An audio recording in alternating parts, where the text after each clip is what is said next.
पुण्यातील मध्यवस्तीत एका पडक्या वाड्यात वास्तव्यास असलेल्या ज्येष्ठ वनस्पती शास्त्रज्ञ डॉक्टर हेमा साने यांनी शुक्रवारी वयाच्या 85व्या वर्षी अखेरचा श्वास घेतलाय.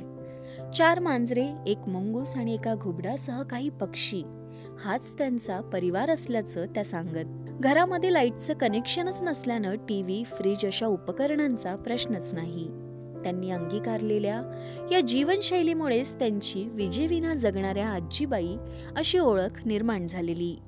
हेमा साने यांनी वनस्पतीशास्त्र विषयात MSc PhD पदवी संपादन केलेली.